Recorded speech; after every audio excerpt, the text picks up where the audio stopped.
오늘 함께 보실 하나님 말씀은 잠언 12장 26절 말씀입니다. 읽겠습니다.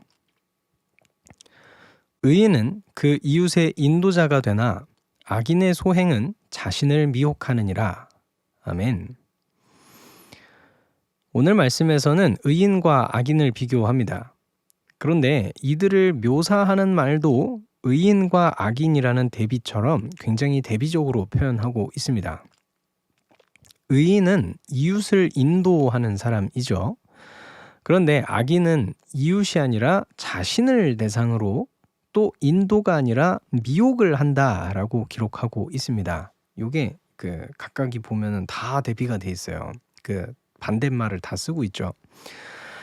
요런 대비를 통해서 우리가 몇 가지를 알 수 있는 게 있는데, 첫 번째는 의라는 게 혼자 스스로만은 존재할 수 없다는 사실이 첫 번째고, 두 번째는 이 악인이 스스로를 속인다라는 사실입니다.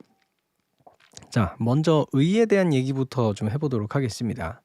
조금 전에 의가 혼자 스스로는 존재할 수 없다라고 얘기를 했을 때 의문을 품으셨던 분이 계실 거예요. 왜냐하면은 하나님은 의로운 분인데 스스로 계신 분이잖아요. 그죠? 그러니까 이게 그냥 의는 스스로 존재할 수 있지 않나? 라고 생각하실 수가 있어요. 그런데 한번 잘 들어보세요. 의라는 개념 자체는 스스로 있을 수 있습니다. 옳을 의자를 쓰잖아요. 그러니까 올바른 거, 합당한 거, 이것들은 당연히 개념 자체는 스스로 있을 수가 있습니다. 그런데 이 의가 드러나려면, 나타나려면 이 의로움을 받거나 이 의로움을 체험하는 상대방이 필요합니다. 이해가 되세요? 의라는 것이 드러나기 위해서는 개념상으로는 존재할 수 있지만 이 세상에 드러나서 존재하기 위해서는 의인의 행동이 필요하다는 겁니다. 그리고 그 행동을 받아들일 상대편이 필요하다는 겁니다. 사실 조금 더 나가면은 딥하게 나가면은 이것 때문에 이제 하나님께서 우리를 창조하시지 않았냐 이런 얘기도 할 수가 있는데, 여튼 그런 얘기를 오늘 딥하게 할 수는 없으니까 넘어가도록 하고요. 상대방이 있어서 이 의의 행동을 통해서 그 의가 드러난다는 겁니다. 그래서 오늘 말씀에서도 의인은 그 이웃의 인도자가 된다라고 나와 있는 거죠. 이웃이 필요하고, 그리고 그 이웃과의 소통을 통해서 인도를 해야 한다는 겁니다. 의로 이 사람들을 끌어나갈 수 있어야 된다는 거죠. 맞습니다. 의인은 그렇게 행동을 해서 그의 의의가 드러나고, 또 의인은 그 의를 받는 이웃의 인도자가 된다는 것입니다. 자, 악에 대한 걸로 한번 넘어가 보도록 하겠습니다. 자, 악 또한 대상이 필요합니다. 그런데 신기한 건 뭐냐면 그 대상이 스스로라는 겁니다. 악인은 스스로를 속인다는 사실이 되게 우리가 알 수 있는 것 하면서 되게 신기한 것이라고 말씀을 드렸는데, 진짜 신기해요. 진짜 신기한데 왜 신기하냐면, 자, 여러분, 악인의 대상을 여러분이 생각해 보십시오. 악을 당하는 대상을 한번 생각해 보십시오. 보통 누가 떠오르십니까? 보통 피해를 받는 사람들이 떠오릅니다. 가령 사기를 당했다, 혹은 폭력을 당했다.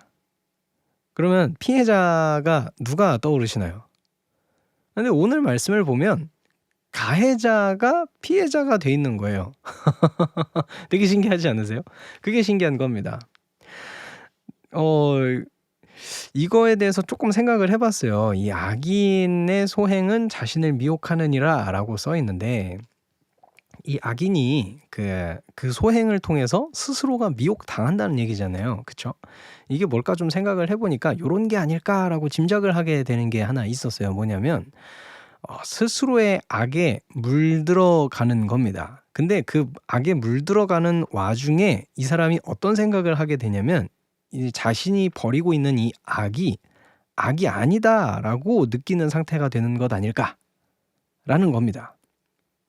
그러니까 이 악이라는 게 그냥 만연해 있고 이건 당연한 거야라고 이제 생각을 하게 되는 거죠. 그리고 그 생각 자체는 이 악이잖아요. 그러니까 스스로를 속이고 있는 상태가 된다는 거입니다.